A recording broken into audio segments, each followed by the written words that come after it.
mbokk yi benn waxtu ci bëccëg jot na fii ci Ndakaaru li gën a fës ci bopp xibaar yi aju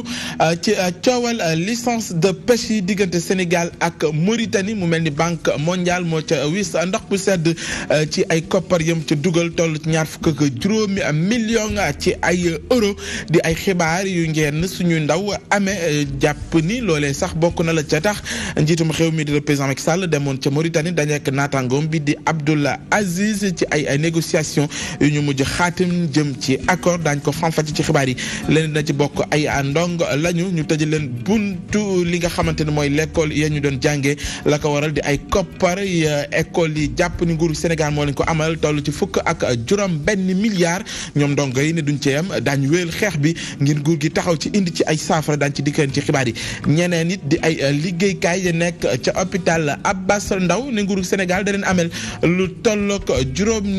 $700 millions ya mu war a versé EPRES waral ba ñu amal ay yëngu-yëngu ñeneen ci seeni naataango ñoo jàpp leen ci xeex boobee ñu jàpp ni daañ ko wéyal ginnaaw gi it fas yéene leen dajeek premier ministre Mohamed Boun Abdallah Dionne la fa tukkee ñu fas yéene ko jëbal ñañu àndal ci liggéey bi daañ ko faram-fàcce ci xibaar leen na ci bokkit muy marché bi jamono ji ñu gis ngeen ci ay légumes dafa wàññi bu baax a baax maanaam njëg li la ko waral bokk na ci période bi ñu nekk muy période yu seddaay donte ca marché bu Grand Dakar jaaykat ya fa nekk la ñu fësal mooy ni néew na ngir ñu gis clients yi daañu ko faram-fàcce ci xibaar yi mbokki ponk yaa ngoog bu ngeen ñu toppee ñu yaatal ko.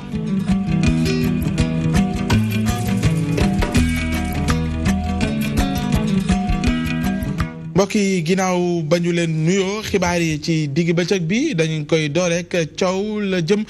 ci mbirum licence de pêche yi dox ci diggante nguurug Sénégal ak it Mauritanie mu mel ni banque mondiale moo ca wis ndox bu sedd ci ay koppar yu mu génne toll ci $2.5 million ci ay euro bu ñu sukkandikoo ci suñu ndaw di Gambi Diagne mi ci amal ab gëstu ci yenn ci ay xibaar yi mu jotee mu jàpp ni loolee bokk na ca la tax njiitum réew mi di président Macky Sall jëm ca Mauritanie ginnaaw ab invitation bu ko Abdoul Aziz jébbal jëm ci waxtaane coow loole ñu ànd ceeg suñu ndaw di Gambi Diagne.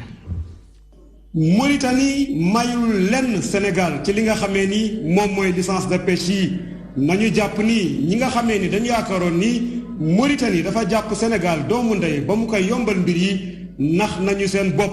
loolee nag ñi ngi ko jàngatee gannaaw bu ñu gisee benn mbir mu nga xamee ni lu doy waar la mu xaw rëcc ñëpp waaye ñun rëccuñu ndax nag jamono yi nga xamee ni moom lañ doon waxtaan ngir xool naka la ñuy mayee ay licence de pêche waa Sénégal si la ñu yëg ni banque mondiale ànd ak waa France jox nañu ndigal ci nga xamee ni moom mooy Mauritanie mu nangu moom nag daañu dolli ndàmpaay bu nga xamee ni dana toll si $2.5 million yu nga xamee ni mooy xaalisu euro loolee nag ñu daal di koy négocier ci suuf France moom ci wàlli boppam moo tax ba mbir yi am ndax $25 millions yooyu de ma nga jëm ca mbay Mauritanie ba si waa Mauritanie gisee seen bopp ñu yàkkamti lool daal di yónnee bataaxal ak benn ministre mu daal di dem si Macky Sall pour ñu invité ko Mauritanie ndax $25 millions yooyu mën a tàbbi seen i gafa na mu gën a gaawee ndax nag jamono yi sax moom commencé woon na loof ndax nappam dafa nekkoon lu commencé woon sooxe gannaaw ba ñu dàqee ñi nga xamee ni ñooy nappkatu gendar yi doon sax ñaan yàlla ci suuf ñoom ñu dellu si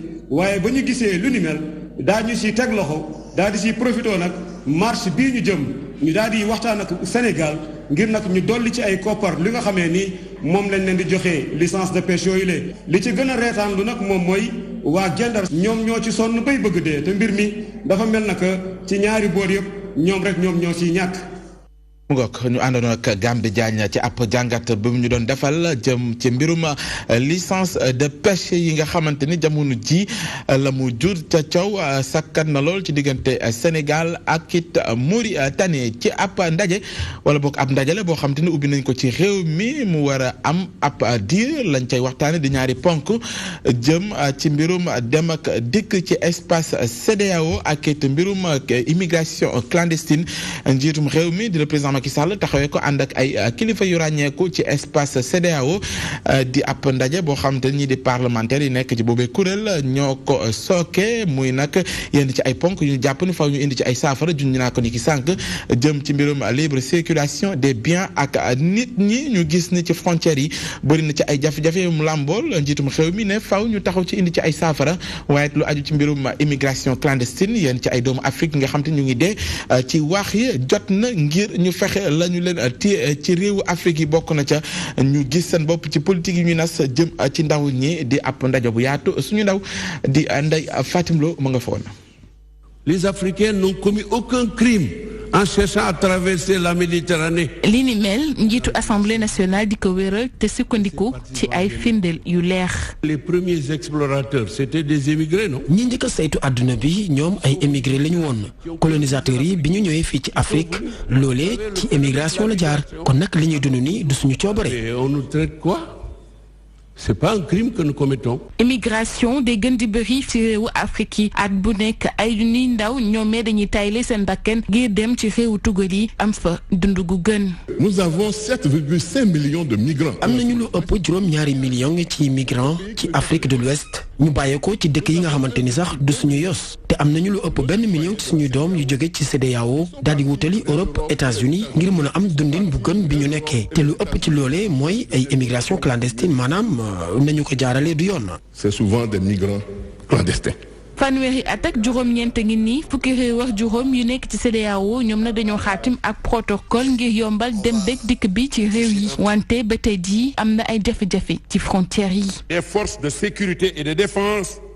qui ont. am na ay doxalin yu ñaaw ñi ñu dénk wàllu sécurité ñuy saytu ñi nga xamante ni ñoom ñooy dem ci wàllu émigration nañu waroon doxalee lii di protocole bi defeewuñu ko noonu ndax kenn ku ci nekk dematoo dikkatoo ci ni nga ko bëggee loole nag dañu ko war a dàq. doivent être bannis. naam sax mën na yombalal dem de dikk bi wante faaw ñu tëral ay contrôle sécuritaire ngir mën a xeex li di terrorisme. La libre circulation des personnes et des biens, des capitaux. di dox sa soxla ca nangu ko bëggee te doo am benn jafe-jafe loolee mooy lii yoon ci jamono joojee nag am na ñuy dox te yoruñu benn passeport loolee nag nekk beneen jafe-jafe bu nekk suñuy gët waaye itamit lii di terrorisme ak radicalisme mu gën ñoo jaaxal kon nag loolee dafa am wàllu kaaraange bu ñu ci war a saytu bu baax. Il faut donc qu'il y ait un impératif de sécurité à côté. yombalal dem beeg dikk bi dina tax ba ñu mën a amal intégration fi ci Afrique de l'Ouest faaw nag réew yi mën a boole seen doole ngir mën a tëral ay jumtukaay yoo xam ne dinañ mën a jox xëy ndaw ñi ba ñu mën leen téye seen réew ñu mën a dugal seen loxo ci lépp li nga xam ne mooy sukkali ak. mu ngoog di ab ndaje bu waa maanaam parlementaire yu CEDEAO fas yéene ci amal wala boog waxtaanal ñaari ponk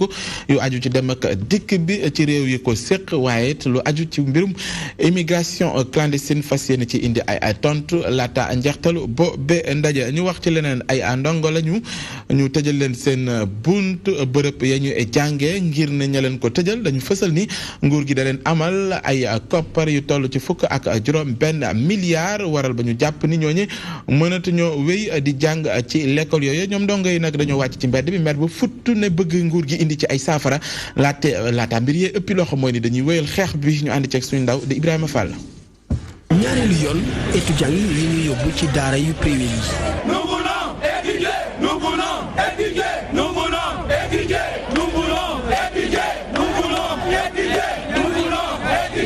lii moo di seen ñaxtu ne sonn nañu ci dàq bi étudiants yooyee ne mënatuñu kañu joxoñ baaraamu tuuma nag di gouvernement bu Sénégal. li bees moo di état bi fayul école privée yi nag ñu ne mënatuñu poursuivre seen cours yi donc mënuñu dispenser cours yi ci étudiants yi moo waral cours yi ñu dëkk ko ci institut yi dinaa leen waxaat c'est pas la première fois bi mooy ñaari yoon ñu ngi dëkk cours yi ci institut yi donc étudiants yi nga gis ñi taxaw fii ils sont désolés pour lan parce que amatuñu fenn fu ñu jëm seen yaakaar moo tas ñun école bi la ñu yaakaar ñun loolu kese la ñu am bu doon état bi xamoon nañ mun koo assurer war ñooñu orienté man dinaa doon def menuisier kenn ko nekk fi def maçon donc ñu mën réussir dans la vie. woo taskatu xibaar yi ngir yëgal leen waaye itamit artu nguur gi ndax kat yeneen i taxawaay fas yéene nañu ko am bu ñu sukkandikoo ci étudiants yi nekk ci privé bi. point de presse bi mooy dañ leen di wax fu ñu toll ñu sommes là nous sommes là fii la ñu nekk si rien bu di deful dara on va passer à la vitesse supérieure lan mooy vitesse supérieure lan mooy vitesse supérieure kuy dox ndànk boo ko ne vitesse supérieure xam na dina yokk bu dee période de presse la ñu amal fii attendez-vous à quelque chose de plus pire que ça tey ku nekk ci public bi boo defee licence am nga droit ñu sélectionner la master bu defee BTS am nga droit ñu sélectionner licence mais ñun tey l'état contrat bi mooy ñi def licence ñetti at la jeex ñi def BTS 2 ans donc ku am ku amul lu fi yàlla boppam bu paree 3 ans yi du mun a continuer études yi. ëpp nañu ñeent fukki junni étudiants yuy dund li ni mel gouvernement bu Sénégal ñu koy ñaax mu daal di régler jafe-jafe yooyu balaa béy di woy mbuus ndax kat étudiants yi seen naqar fi mu toll nii dinañu naqari defal. Ibrahima Fall lu ni mel xel mënu ko nangu te warta mën a am ci réew mi nguur gi dafa war a mën a taxaw indi ci ay saafara di kaddu Seydi Gassama mi secrétaire exécutif Amnesty International section au Sénégal sàkku ci nguur mu fay la mu amal waa FEPES toll ci $1.6 milliards ñu teewlu Seydi Gassama. voilà ñu ngi vraiment exprimer suñu soutien ci xale yi mën nañu tey utiliser violence. toj ay oto taal ay pneu defuñu ko dañ ñëw def conférence n'est-ce pas gën a ci biti n'est-ce pas wax pour que askan bi dégg leen may interpeller le président Macky Sall moom moo orienté woon xale yi ci université privée yore na université xaalis na leen fay seen bor pour que xale yi mën a continuer seen jàng xale lii bëgg mooy jàng réussir pour mën a servir seen réew n'est-ce pas seen waajur yi am yaakaar ci ñoom kon yaakaar boobu état war ko tas kon nañu woo université privée nu mu gën a gaawee waxtaan ak ñoom pour que xale yi mën a dellu dem jàngi dafa graaw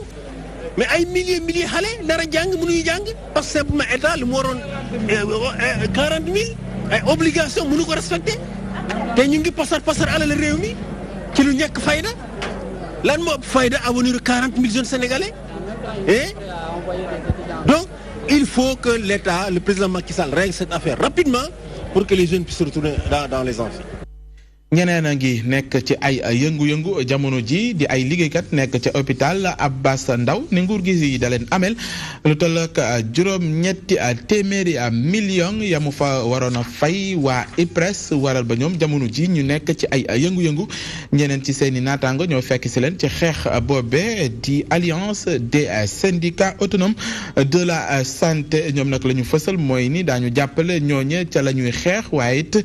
daañu dajaloo ci ab waxtaan la ko jiitu mooy ab ndaje bu war a dox seen digganteeg premier ministre di Mohamed Boun Abdallah Dionne ngir mën a indi ay saafara ca la ñuy ay sàkku leeral yeeg suñu ndaw di Ajara Ndiaye. liggéeykat yi nekk ci hôpital Abass Ndao ñoom nag ñooy ñaawlu ñàkk subvention bi nga xam ne état bi mi ngi koy def jëmale ko ci ñoom ñuy artu nag nguur gi mu dugal loxoom ci $700 millions yi nga xam ne hôpital bi li amel na ko IPRES ngir rek ñu mën a assurer seen retraite. IPRES gi nga xam ne bu ñu retraité ba toog ba war a noppaliku ñoom ñoo ñu war a fay ñi ngi leen ameel xaalis bu bare bu toll ci $700 millions hôpital Abass Ndao mënu koo fay na ci état dugal loxoom. beneen bi mooy UEMOA ak CEDEAO dañoo wax ni budget la cay génn lu jëm ci salaire wala leneen warta passé $900 ci téeméer boo jël ñun ñu ngi ci $900 xanaa. dañ ne état na jël na recruter waa hôpital Abass Ndao. mi ñu sukkandikoo ci njiitum SUTSES xeex bi nag dinañ ci dem ba mu jeex bu fekkee waxtaan bi nga xam ne war nañ koo amal ak premier ministre bi juralu leen dara. dañu dajale suñu kuréel bi quel que soit résultat yi ñu am bu boobaa avec And Gueusseum et avec Abass Ndao lépp lu affaire bi laaj danañ ko waxtaanee daal ko ciy def te boobaa tam dañ leen woo wax lu ñu war a def parce que bu dee xeex duñu la ñuy wax ni xeex leen wala ñuy jàngale xeex. bu dee aussi am na yeneen pexe tamit pour mën a Abass Ndao mën a régler pare nañ aussi pour songu pexe yooyu la. ñu ñëwoon daal di taataan jafe-jafe yi nga xam ne liggéeykatu hôpital Abass Ndao yi ñu ngi koy dundoo waa ASAS SUTSAS And Gueusseum fas yéene nag gunge liggéeykat yooyu ci seen xeex bi ngir rek gën a mën a ñoñal condition bi nga xam ne moom la ñuy liggéeyi ci noonu nag ñu ngi xaar lu bari ci ki nga xam ne moo di njiitum gouvernement bi ngir rek mën a lijjanti jafe-jafe yi le nu mu gën a gaawee ci biir bi. Ajara Ndiaye ay ndaw lañu bàyyeekoo ci région bu Fatick ne dañoo gàntal seeni contrat ci bërëb la ñuy liggéey bokk na ca port autonome bu Dakar ak it ca ONAS ak yeneen ci ay bërëbu liggéeyukaay waral ba lu ni mel la ñu ñaawlu bëgg njiitum réew mi di le président Macky Sall mi seen leader ci parti ba ñu ne mu taxaw ci indi ci ay saafara dañ ci teewlu kàddu kenn ci ñoom Macky Diouf lay wuyoo ci micro suñu ndaw di Pape Malick Fall. amatul benn contrat boo xam ne directeur port signé na ko wala directeur ONAS wala bu aéroport. wala au niveau de Fatick boo ko dajalee maximum mot na tey 100 recruté wuñ fi kenn jëluñ fi kenn ñëpp ñu ngi nii taxaw ONAS ñu ngi nii seen contrat yaa ngi nii depuis le 31 décembre ba léegi ñu ngi fi toog fayeekuñu toog nekk ay père de famille ay responsable de famille. amul si ku ñu demul amul si ku ñu lancé wul appel mais kenn réagir amul benn responsable moo tax ma ne président ñi dañuy saboté base am na ko ñëw mu téel boppam Fatick xam réalité yu nekk Fatick. responsable yi fi nekk seen i njaboot la ñu nekkal seen i doom ñoom ñëpp ay CD yi lañ leen defal téye leen. depuis 2009 jeunes yi ñu gis moom du topp si ginnaaw tey amoon yaakaar tey jii bu faloo Fatick dina changé mais tey mënuñu taxaw 5 ans. tey ay CDD rek moo fa am jeunes yi mënuñu réaliser dara waxatuñu dara ñu bëgg a téye seen contrat ñu sonn nañ maar nañ te ñu ngi koy jox tamit nag ultimatum dernière boo xam ne tamit bu réagir après nag lu mu fi gis rek na xam ne jeunes yi ñoom ñoo ko def parce que ñun xam nañ naka lañ koy defee moom xam na ko ñun xam nañ. lii di liggéey ba ñu sumb jëm ci train express régional ñi nga xamante ne ñoo ca loru ne la leen nguur gi bëgg a jox loolee dafa néew waral ba ñu nar a jàmmarloog nguur gi ngir mu delluwaat ci boobee décision maanaam mu yokk indemnisation yi ñu jàpp ni dafa néew ñoom nag taxaw nañu temm wéyal combat bi kenn yor seen kàddu di Codou Diouf ñu teewlu ko ci micro suñu ndaw di Abdoulaye Wadianga Ibrahima Togala. village traditionnel la dans une maison da ngay gis dina ci dëkk 15 à 30 personnes wala voire 20 personnes ci kër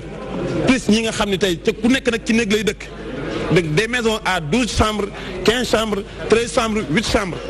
3 chambres salon amu fi y a pas de 3 chambres salon à Thiaroye donc loolu il faut que ñu éclaircir que parce que ñoom seen suñu kër yi dañuy defe ni ay baraag la ñun soxlawuñu xaalis on n'a pas besoin d'argent nañ ñu recaser chacun ci fu mu dëkk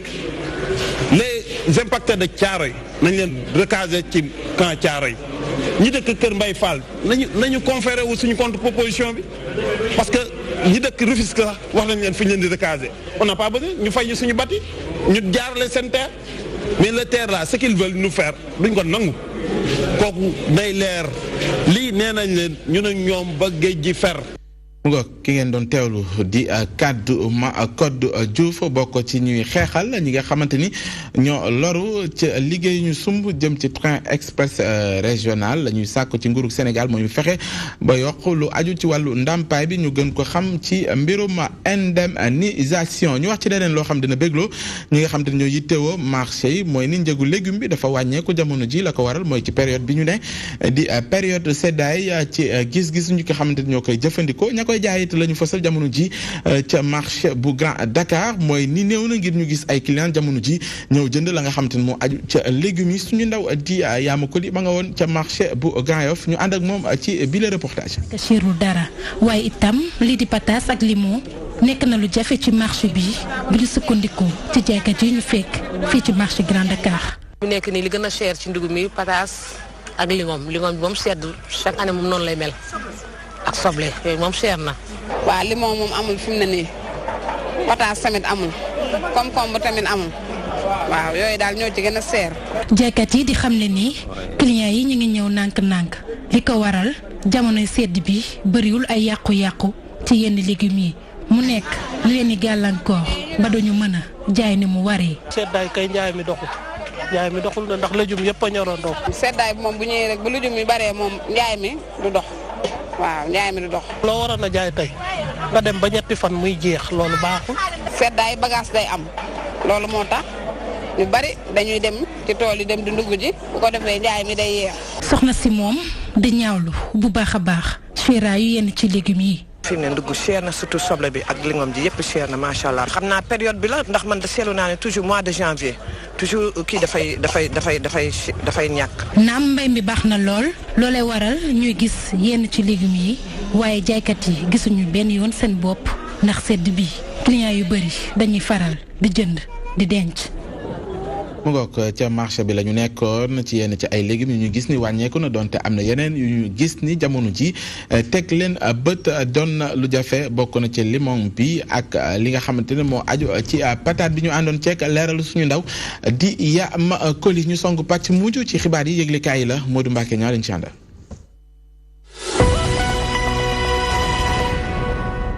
yëglekaay yi xëy di génn ñoom ñëpp ñoo xëyeeti Khalifa Sall meerum Ndakaaru bi Le Quotidien ni ate baa ngi wëy ay mbóot di gën a feeñ Khalifa Sall di gën a wane naqaru xolam ci digganteem ak Macky Sall ak na muy doxe ci bopp réewum Sénégal yëglekaay bi ni démb ci ate bi Khalifa Sall lam tuumal état bu Sénégal mooy Macky Sall ak nguuram dañuy xeex meerum Ndakaaru loolee tax na ñu ngi bloqué ay projet yu bari yoo xamante ni mairie baa ngi ko am jëmi ko ci askanu nekk ci Ndakaaru li ko wër Khalifa Sall ni lu ñaaw la bu nee ba nga xamante ni bii ñàkk bokk bëgg-bëgg ak jëmu ci wàllum politique moo tax ci bopp réew mi di jëfandikoo doole ci kaw ab maire lii nekk na lu ñaaw ca itam nag dina xajamal bu baax suñ démocratie bi ci biir Sénégal gilém Khalifa Sall ni lu ni mel moo tax bari na ay milliards yoo xamante ni bii maire Ndakaaru ñàkk na ko laas ni muy dëgg Khalifa Sall kay la mu wax leer na nee na day juróomi at yi ñu génn maire Ndakaaru ñàkk na lu ëpp 115 milliards francs CFA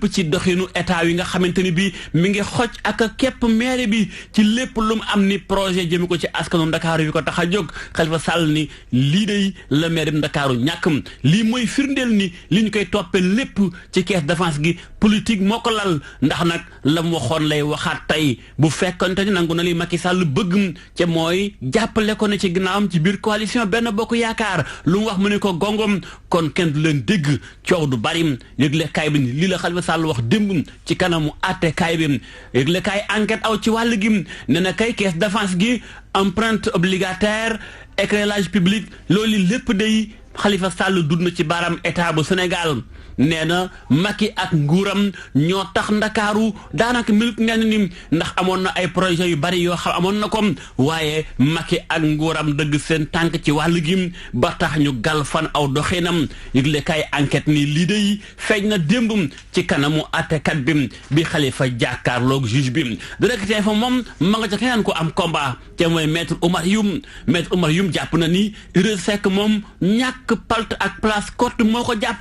te nag opposition bi say buñ wuti njiit ku dul Idim ndax Idi amul crédibilité ngir jiite opposition ci biir Sénégal maître Oumar Youm yi mu coom yokk na ca ni lay bëgg-bëggam lépp mooy falaat président Macky Sall ci ab deuxième mandat stade moom bal baa ko ñor yëglekaay bi ni Sénégal de mi ngi waaj coupe du monde bi sunu gaynde yi daañu am jongante amicaux yu am solo ngir tàggat seen yaram Sénégal dina laale ak Ouzbékistan le 23 mars lay doon ci réewu Maroc yëglekaay sunu lamb moom ma nga ca combat bi nuy wàcc mooy diggante Ama Baldé Papa Sow yëglekaay bi teg ñaari mbër yi seen carrière seenug jaar-jaar seen ay ndam ku ci nem la nga man la nga tële fa nga xarañe ak la nga nekk cuune dëggum les économies wax ji ñaar la jamono ba coow li jolli am Sénégal uni mondial beneen coow ngi lëmbe Sénégal te mooy njëmbay bari yi am ci biir réew mi yëglekaay bi ni demal ci yëmbal foofee day ñaari waxambaane ñoo doon xeex ndax jigéen kenn ka bojju paaka morom ji ay paaka yu sakkan mu ñàkk ba kanam yëglekaay bi ni waxambaane wii di fàllu yàgg naa tëkku Paate Ndaw naan ko bàyyil xale bu jigéen bi waaye Paate lànk ngoy cam lii moo naqari fàllu ba tax fàllu yoxo su ko paakam paaka yu sakkan la ko dëbb Paate Ndaw fa la jaare ñàkk bakkanam l'observateur ni may leen ma dëgg lam yëmbal benn bakkan moo fa wadd waaye Vélingara moom ñaari bakkan ñoo fa tëdd Amadou Sadio Keita di mécanicien moto moo fa faat benn waay bu ni wooyee Mamadou Kanté yëglekaay bi ni Mamadou Sadio Keita mi dey dafa yàgg gis ni waa jii di Mamadou Kanté mi mu faat bakkanam da doon jéem a séq mbir ak jabaram lii moo tax Amadou Sadio Keita jàpp Mamadou Kanté dóor ko dóor yu metti ba Mamadou Kanté jaare fa ñàkk bakkanam mu jël ay mat ak ñax teg ko ci kaw néew bi taal teg ca Mamadou Kanté tàkk ba jeex tàkk bi ko gendarmerie jàppee amul leen lu may def lu may faat boppam muy ñaari néew ci benn dëkk lépp ndax jigéen. Modou Mbacke ñaa ngeen àndaloon ci yëglekaay yi ñu xëyandoog yéen ni ki tey ñu koy jaajëfal bu baax a baax ca la mu jukki ci loolee doon ponk bu mujj ci xibaar yi ñu leen di jaajëfal mbokki ci teewlu bi jaajëfal techniciens yi ñu ci àndaloon xibaar yi ngoon lay dikkaat juróom-ñaari waxtu ak juróom-ñetti waxtu laata boobee ñu leen ñaanal ngoonu jàmm ànd ak taw feex di ko sàkku ci yéen jamono bu nekk wasalaam.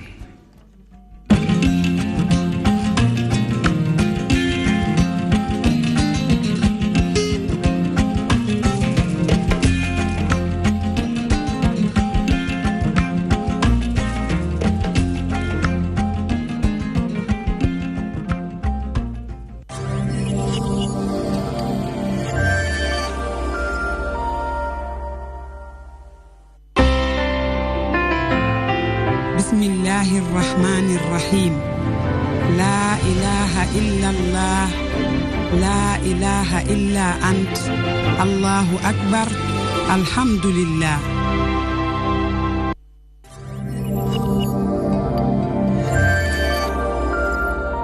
jàngeen jëf ci ànd beeg seen télévision DTV seen émission diisoo mi ngi fii ci Ndar ci ku wax Ndar xel dem ci napp ci ku wax napp xel dem ci Guet Ndar ci ku ni Guet Ndar ci Ndar xel dem ci Mauritanie ngeen yàgg a dégg ñu wax naan garde-côte mauritanien yi faat nañu ay pêcheurs yu nekk ci Guet Ndar lu ko waral waxtaan nañu ak ay kilifa ci Guet Ndar waxtaan ak borom gaal yi waxtaan ak capitaine yi waxtaan ak syndicat bi pêcheurs yu Sénégal yi ngir ñu xool ban pexe moo war a mën a am seen gis-gis ci président Macky Sall mi dem barki démb ci Mauritanie waaye itam xalaat bu nu am ci pêcheurs sénégalais bi nu far barki démb seen émission diisoo fii la ci seen télévision DTV fii ci Ndar talaata bii 22h00.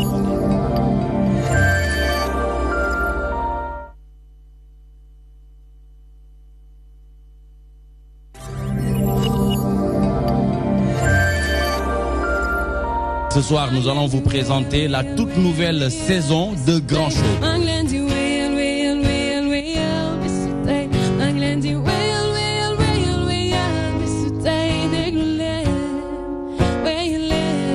Louis Sénégal yëpp maa ko defar bu ma Sococim AGETIP PMU donc 1/100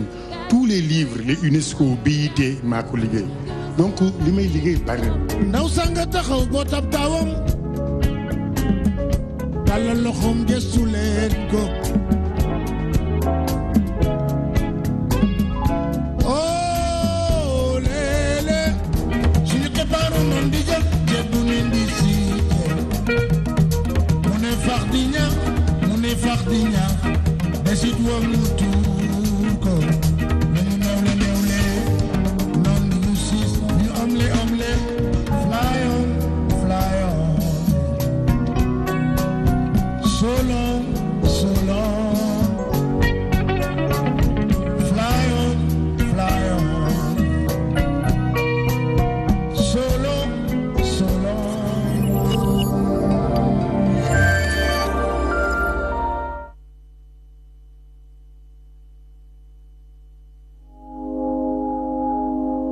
I found a love. Le 14 février, la Saint-Valentin. Une occasion de déclarer sa flamme à son amoureux, mais ce n'est pas seulement la fête des amoureux, c'est tout simplement un jour pour toutes les personnes qui s'aiment amoureusement, amicalement ou fraternellement. Well, I never knew you were the someone waiting for me, 'cause we were just kids when we fell in love, not knowing what it was. I will not give you up this time. Well, darling, just kiss me slow. Your heart is all I own, and in your eyes you're holding mine. Baby, I Alors, manifestez votre amour à travers des gestes affectueux. Quoi de mieux que d'offrir un présent digne de ce nom à votre partenaire? Dujafé est là et met à votre disposition une panoplie d'articles Saint-Valentin à Dujafé. Épatez votre partenaire.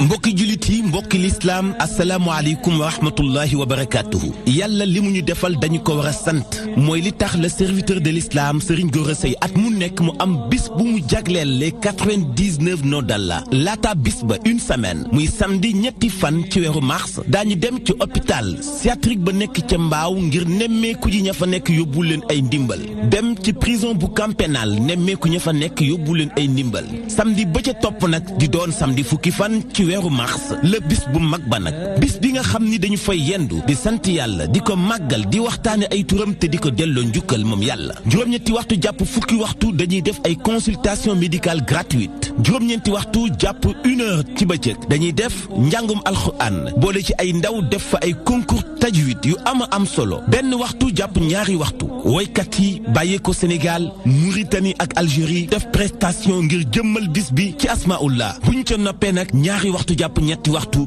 ñu jël pause daal di añ ñetti waxtu jàpp ñeenti waxtu nag jàngkat ya fa nekk def fa ay way yu am solo ngir tatagal gan ñi delloo si waat leen ci tànt bi ñeenti waxtu jàpp juróomi waxtu ñu def na conférence bu am solo waxtaane njëriñ li nekk ci turu yàlla juróomi waxtu nag jàpp juróom benn waxtu waaw kay mooy waxtu wu mag wi ndax ci la le serviteur de l'islam Serigne Gora Seye di jël kàddu gi ngir décortiquer ñetti turu yàlla muy jabbaaru mutakabbiru ak xaaliqu benn bu ci nekk ëmbaale na ay mbóot ëmbaale na ay kéemaan yoo xam ni faw borom xam-xamu lasraar bu mag bii di Serigne Gora Seye décortiquer ko ngir nit ñi mën cee jariñu mbokki julliti mbokku lislaam fépp fu waay mën a nekk ñu ngi lay woo ci bis bu am solo boobu ñu àndandoo joxante loxo bàkk yàlla kañ yàlla màggal yàlla bis baa ngi noonu samedi fukki fan ci weeru mars ci terrain football ba nekk ci Caaroy Azir ñu ngi ciy sàkku teewaay bépp jullit asalaamu aleykum wa rahmatullahi wa barakaatu. أخرجك ربك من بيتك بالحق